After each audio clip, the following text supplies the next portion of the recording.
जय श्री महाकाल फ्रेंड्स, एक बार फिर स्वागत है टैरो कार्ड की मिस्टीरियस दुनिया में। फ्रेंड्स, आज बात करेंगे 8 ऑफ बैंड टैरो कार्ड की और जानेंगे कि क्या खास बात है इस टैरो कार्ड में और एंजल के, ईश्वर के किस मैसेज को ये कार्ड हमें देना चाहता है।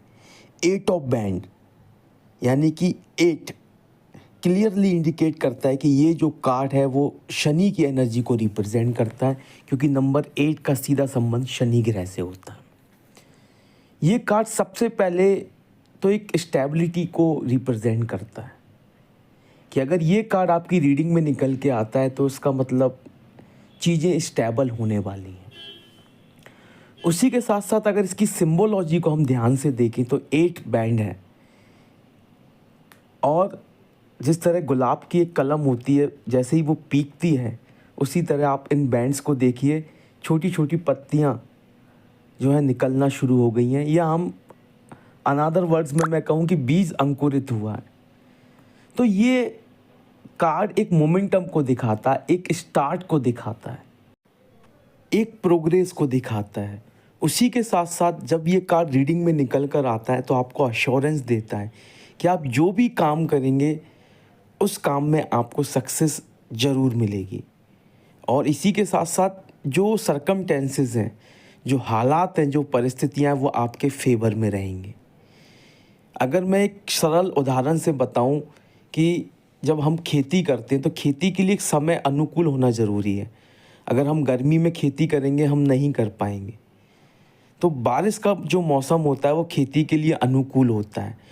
तो ये कार्ड जब रीडिंग में निकल के आता है तो ये वही चीज़ आपको कहना चाह रहा है कि अब चीज़ें आपके अनुकूल हैं। जिस तरह बारिश का मौसम खेती के लिए अनुकूल है, उसी तरह 8 ऑफ बैंड कार्ड जब रीडिंग में निकल के आता है तो ये कहता है कि हालात, परिस्थितियाँ आपके अनुकूल हैं।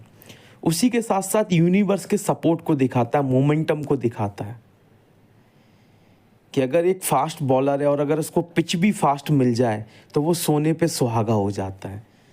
तो ये कार्ड एक पॉजिटिव कार्ड है और ये कार्ड जब भी रीडिंग में निकले तो हमें अपने कदम आगे बढ़ाना चाहिए। We have to look forward, क्योंकि ये कार्ड मोमेंटम दे रहा है और जो मोमेंटम होता है, जो परिस्थितियाँ अनुकूल होती हैं वो हमेशा नहीं रहती हैं। क्योंकि बारिश का मौसम भी 12 महीनों में सिर्फ 4 महीने बारिश होती है, 8 महीने मौसम सर्दी और गर्मी का होता है। तो लाइफ में हमेशा चीज़ें हमारे अनुकूल नहीं होती हैं। तो जब चीज़ें हमारे अनुकूल हो, हमारे फेवर में हो, तो हमें उसका फ़ायदा लेना चाहिए। उसी के साथ साथ ये कार्ड एक ऑनेस्टी की डिमांड करता है, क्योंकि 8 ऑफ बैंड सैटर्न का कार्ड है, शनि का कार्ड है और शनि देव हमारी इच्छा पूर्ति के कारक हैं, न्याय के देवता हैं, गॉड ऑफ जस्टिस हैं, हमारे कर्मों को देखते हैं। तो हमें ईमानदारी से आगे बढ़ना, हमें कोई भी गलत काम नहीं करना है। क्योंकि अगर हमने कोई भी गलत काम किया, नैतिकता के आधार पर अगर वो गलत है, किसी भी तरीके से अगर वो गलत है, हमने गलत रास्ता चुना है, तो फिर सावधानी हटी और दुर्घटना घटी, तो फिर आप भुगतने के लिए तैयार हो जाइए। तो ये कार्ड ऑनेस्टी की भी डिमांड करता है।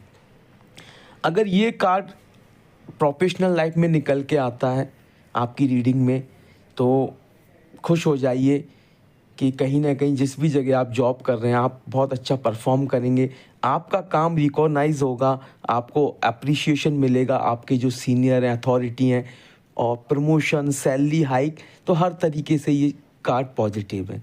उसी के साथ साथ अगर बिजनेस आप करते हैं और बिजनेस रीडिंग में अगर ये कार्ड निकल के आता है तो ये कार्ड कहता है कि चीज़ें आपके फेवर में हैं। आप जो भी स्टार्टअप करना चाहते हैं, जो भी बिजनेस स्टार्ट करना चाहते हैं, करिए, या बिजनेस को एक्सप्लोर करना चाहते हैं, करिए। उसी के साथ पर्सनल लाइफ में भी ये कार्ड एक खुशियाँ लेके आता है कि जो हमारी फैमिली होती है, हमसे जुड़े लोग होते हैं, पास्ट में उनका जो व्यू आपके प्रति नेगेटिव रहता है या आपके कन्फ्लिक्ट रहते हैं, अगर ये कार्ड निकल के आता है तो फिर चांसेस हैं कि फिर से रीयूनियन हो सकता है, फिर से आपके संबंध मधुर हो सकते हैं, रिलेशनशिप में पॉजिटिविटी आ सकती है और आपके जीवन में खुशियाँ आ सकती हैं। अगर लव लाइफ में बात करें कि अगर लव लाइफ में ये कार्ड निकल के आता है तो थम्स अप है। अगर आप किसी से प्यार करते हैं तो ये कार्ड क्लियरली कहता है कि फीलिंग्स जगना शुरू हो गई हैं। सामने वाले के दिल में आपके लिए फीलिंग्स ने बर्थ ले लिया है, डेडिकेशन ने बर्थ ले लिया है, सामने वाला भी आपके बारे में सोच रहा है और प्यार का जो बीज है वो अंकुरित हो चुका है। तो लव लाइफ के लिए तो बहुत ही ज़्यादा पॉजिटिव कार्ड है। और अक्सर जब भी लव लाइफ की रीडिंग में ये कार्ड निकल के आता है तो एक बहुत अच्छा रिलेशनशिप बिल्डअप होता है। अगर बात करें फाइनेंशियली, तो फाइनेंशियली भी ये कार्ड बहुत ज़्यादा पॉजिटिव है। मैं ऐसा तो नहीं कहूँगा कि बहुत ज़्यादा बल्क में आपके पास पैसा आ जाएगा, लेकिन ये है कि पैसे की कमी आपको महसूस नहीं होगी। जो भी काम आप करना चाहते हैं उस काम में पैसे की वजह से कोई रुकावट नहीं आएगी। फ्रेंड्स, अब बात करते हैं रेमेडी की। तो ये कार्ड डिमांड करता है सैटर्न की रेमेडी, यानी शनि ग्रह की रेमेडी।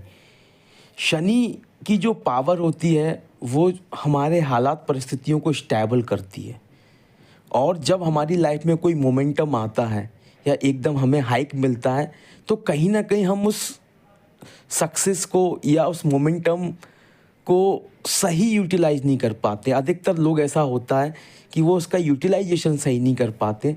तो इसीलिए शनि की यहाँ पर जो एनर्जी है उसकी हमें बेहद ज़्यादा आवश्यकता होती है। तो शनि की रेमेडी के लिए आप शनि मंदिर जाएं और जो शनि का दान होता है यानी तेल का दान करें और सरसों के तेल का दीपक अवश्य जलाएं शनि मंदिर में। उसी के साथ साथ जो हैंडीकैप लोग होते हैं, विकलांग लोग होते हैं, आप उन्हें खुश कर सकते हैं, उन्हें कुछ खिला सकते हैं, कुछ पिला सकते हैं और किसी भी तरह से उनको आप खुश कर दीजिए, जो भी उनकी डिमांड है। तो शनिदेव जो है वो बहुत ज़्यादा प्रसन्न हो जाते हैं और शनि की एनर्जी की आवश्यकता बेहद ज़्यादा होती है। जैसा मैंने पहले बताया कि एक मोमेंटम आता है तो उस मोमेंटम का यूज़ करने के लिए शनि की एनर्जी बेहद ज़रूरी है। सो फ्रेंड्स, इस कार्ड में इतना ही। अगर आप भी एक प्रोफेशनल टैरो कार्ड रीडर बनना चाहते हैं या आप किसी प्रॉब्लम में फंसे हुए हैं, स्टक हो चुके हैं, आपको आपके सवालों के जवाब नहीं मिल रहे हैं, तो आप टैरो कार्ड की मदद ले सकते हैं। क्योंकि टैरो कार्ड एक ऐसी पावर है जो डायरेक्टली एंजल या ईश्वर की जो शक्ति होती है, उनका जो आदेश होता है, उसे रिप्रेजेंट करती है। सो फ्रेंड्स, इस वीडियो में इतना ही। वीडियो अगर पसंद आए तो वीडियो को लाइक करें, शेयर करें और चैनल को सब्सक्राइब करना बिल्कुल भी ना भूलें। उसी के साथ साथ अगर कोई भी सवाल है या आपकी प्रतिक्रिया है उसे कमेंट्स बॉक्स में ज़रूर मेंशन करें। सो फ्रेंड्स, मिलते हैं नेक्स्ट वीडियो में। Till then, goodbye and जय श्री महाकाल।